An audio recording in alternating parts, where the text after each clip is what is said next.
3 बच्चों का एडमिशन ये जेई के जरिए अल्हम्दुलिल्लाह कराया, तीनों बच्चे ने अच्छा रिजल्ट लाया। सुभान अल्लाह। हम लोग जुम्मा में जिस तरह आप लोग रुमाली उठाते हैं, उसी तरह से हम लोग भी पैसा उठाते हैं एजुकेशन के नाम पे।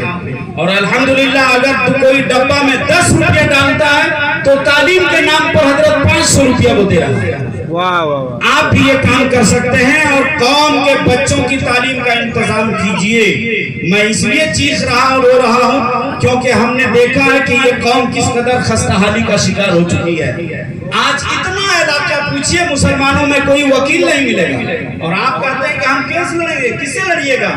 जिसको आपने वकील बनाया है वो आरएसएस माइंड का है, वो चाहता है कि आप लड़ झगड़ करके बर्बाद हो जाए। आपके पास डॉक्टर नहीं, आपके पास इंजीनियर नहीं। अल्हम्दुलिल्लाह ये सब भी हिफाजत के लिए जरूरी है, ये सब भी जरूरी है। तो आप नौजवान लोग एक कमेटी बनाए, 3-4 बस्ती मिल करके, और बनाने के बाद फंडिंग का इंतजाम कीजिए और कंपटीशन कराइए। जो बच्चा सबसे टॉप लाएगा, अगर घर में माली के एतबार से वो कमजोर होगा तो ये कमेटी डील करेगी। वाह वाह वाह। अब जिस दिन आपने ये कदम उठाया तो याद रखिएगा फिर पंचमी, घगरा, कसियाटान, नयाडी की एक अलग पहचान होगी। ये जरूरी है। अल्लाह ताला इन उलमा को भी सलामत रखे और आपको भी दीनी शऊर और दुनियावी तदब्बुर की तौफीक अता फरमाए।